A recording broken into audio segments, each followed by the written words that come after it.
Hi there. Welcome to another episode of Behind the Veil. We're still in the month of October and we're still in our leadership series. And the topic for today's sermon was leading while bleeding. You see, leadership is not a hat you can take on and off when you please. So sometimes leaders still lead while they're bleeding. We start off in Genesis chapter 2 verse 18. Where God created man and said it is not good for man to be alone. So we said man was a symbol of leadership.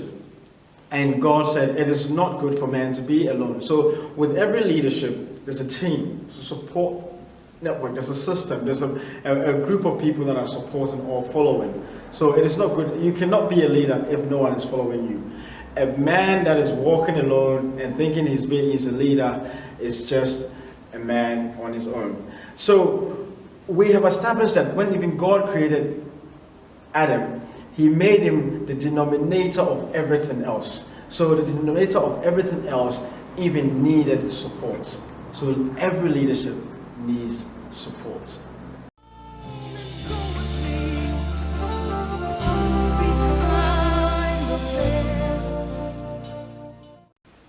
Now, it's only a foolish leader that will say, I do not need help.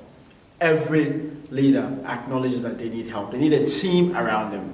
What do we mean by this? You see, in Numbers chapter 11, verse 14, Moses says, I am alone and I'm not able to carry all these people because it is too burdensome for me.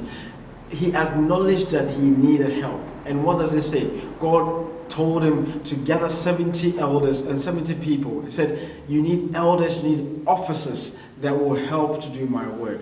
You need other people as a good leader. A good leader knows that they need other people. It's important to have other people. Now there's something interesting in the next verse. And it says in verse 17, then I will come down and speak with them. And I will take the spirit that is upon you and put it on them. So you see, every leader has a spirit about them. And those that get close to the leader, those that follow the leader really closely, it says the spirit of the leader can move or can be transferred onto them. A good example is Elijah and Elisha. You see, the prophets in the school of prophets stayed afar, but because Elisha stayed closer with Elijah, he had a double portion of his anointing. See, leadership, the spirit of leadership is transferable. So the closer we stay to leadership, the more we learn about it. See, the man of God has a burden. And through that burden, there's a vision that God has given them. And when you walk closely to this man of God, sometimes you catch that spirit. And one thing that we said in churches, if you've been following a leader for quite a long time and you have not caught that spirit yet, then you're not truly a follower and that person is not your leader. So true leaders have a spirit about them that is transferable to the people that follow. Come on and worship me behind the veil. And we also talked about the leadership that you accept, you have to protect.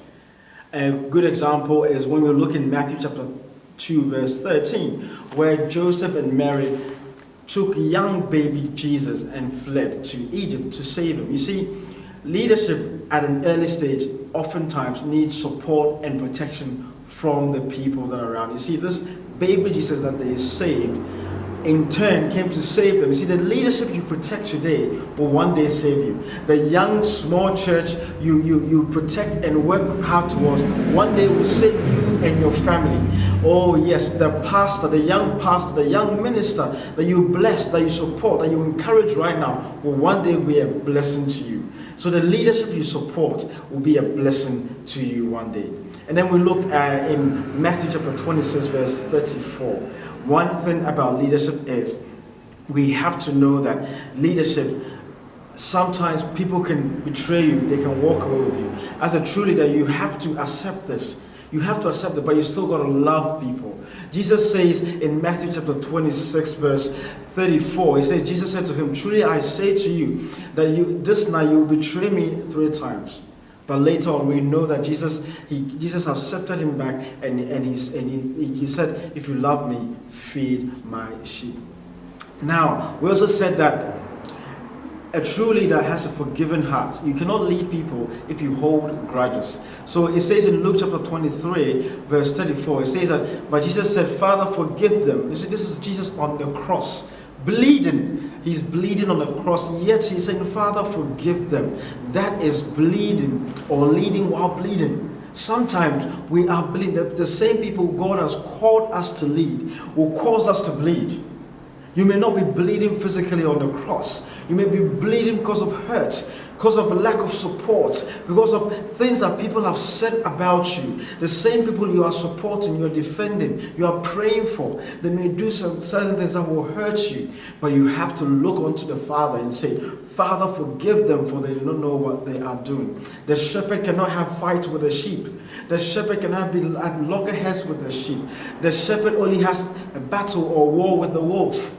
Why? You cannot fight the very people you are called to lead. So as a true leader, you have to have a forgiving heart. Wanna stay in the outer court.